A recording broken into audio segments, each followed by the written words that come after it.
Exactly 1 year ago, I wanted something new. I wanted something to change to make that online money that all of the gurus were talking about. And get you to the cruising altitude of millionaires. Now, the first thing I need you to do is I want you to stop looking.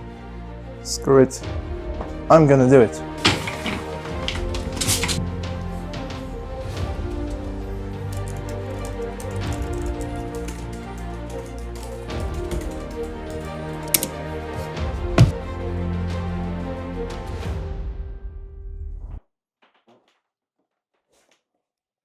So one day I found a software called Notion and I was just scrolling through YouTube trying to learn it, and I saw that the creators who were making the tutorials were making tons of money. I was curious, how is it possible?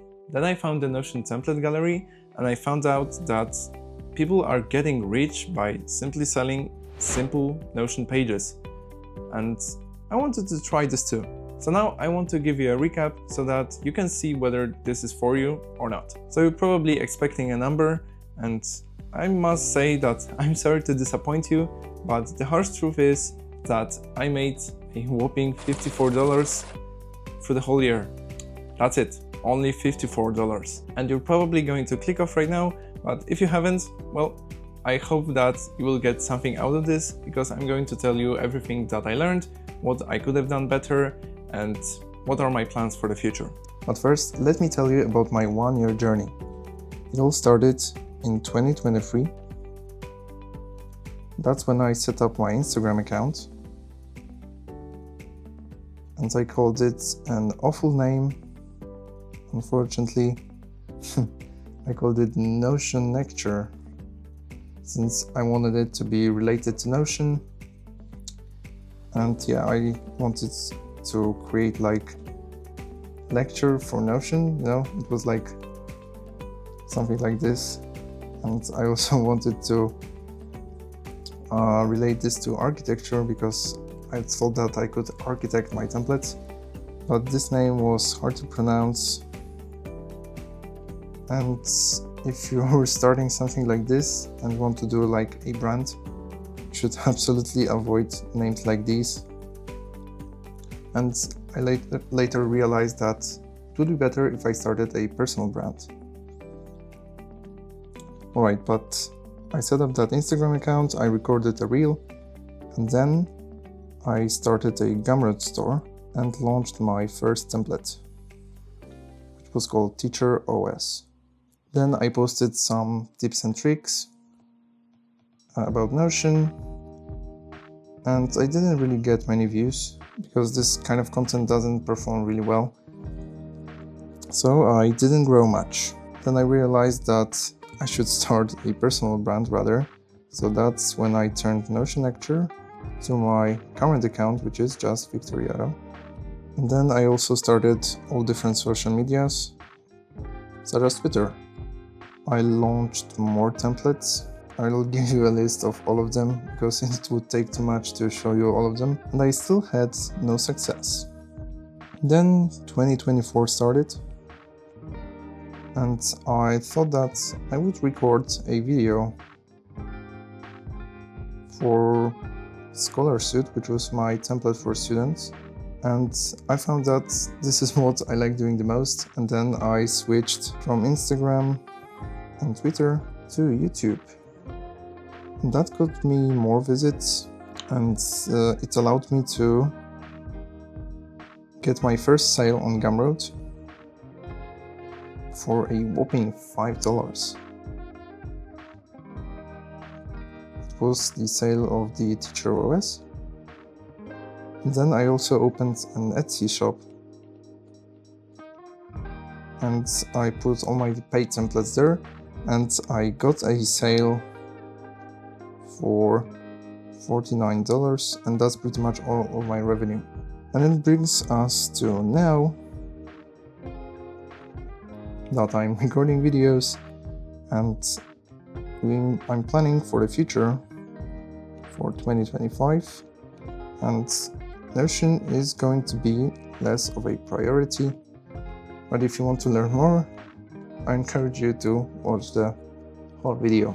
So now let's talk about what I learned. The first hard lesson is that you shouldn't make products if you have nobody to sell them to.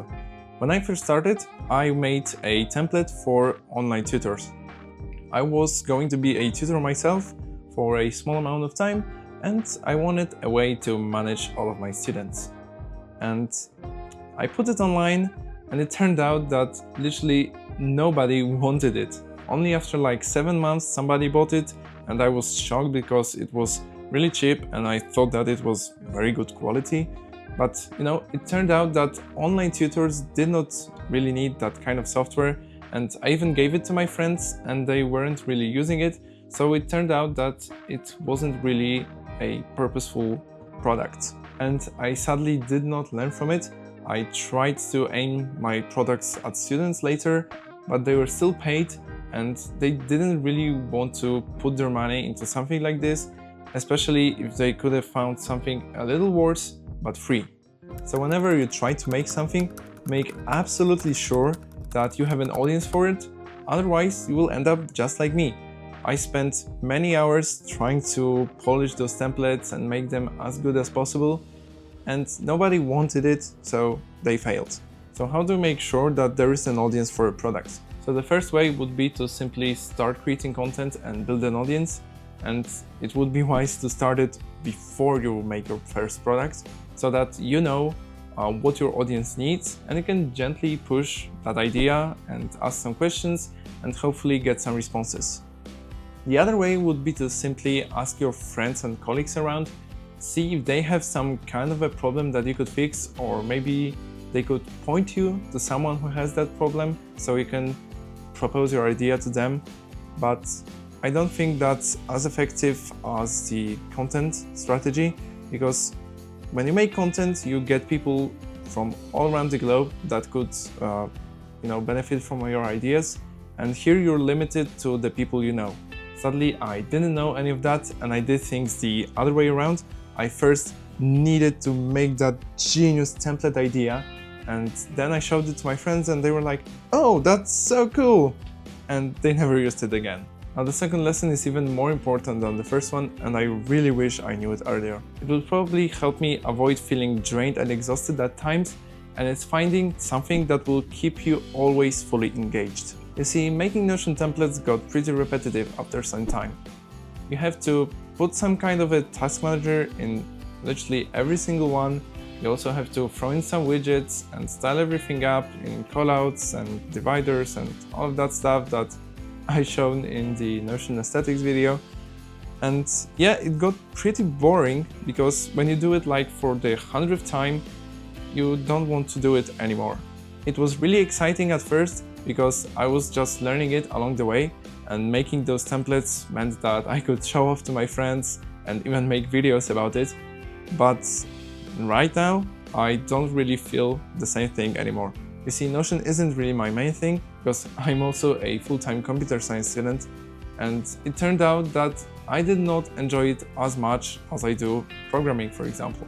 That brings me on to the third lesson, which is to start a side hustle like I do from your main thing and not from something that you're currently learning. If you actually love what you're doing right now, then there is a higher chance that if you turn that thing into a business, you're much more likely to succeed because you absolutely enjoy it every single time. And if you can't turn your main thing into a product, you could also turn it into a service, or there are tons of business models. Let me give you some examples, because I became bored with Notion templates and I want to try something new. So if you watched my last video, you probably know what kind of side hustle I'm planning to start. Because I love programming, I'm going to start building apps, whether it's software as a service or single payment options. We'll see how it goes, and I will be going deeper into the programming. There is a video coming up on how to make your own boilerplate. It's going to be a full coding tutorial, not just the guide, what I showed in the last video. We'll see how it goes. It will hopefully be up in the next few weeks. So that pretty much sums up my whole year of selling digital products. I could still be selling them, but they would rather be my own apps that I programmed, and they would count as products and not Notion templates anymore, because I don't simply find the joy as I used to in making them. I won't entirely close this Notion thing because lots of people downloaded the templates and some even bought them. So I'm just going to go back a little and just make some small updates every now and then. And if I make something cool in it, then I will post it to the shop. You're probably going to say that I could have tried harder and achieved something better. And if you go to my shop and see, well, you could have done much more templates. Well, I agree, but I simply didn't have the time and energy. So hopefully you now understand the harsh truth behind starting an online business like this, trying to sell stuff to people. It's really hard to do so, and I don't mean that to demotivate you. I think you should absolutely start a thing like this if you want, but just be okay with it that it might take tons of time before you make any kind of money from it. I hope you found value in this, and if you did, leave a like and subscribe, and I will see you in the next one.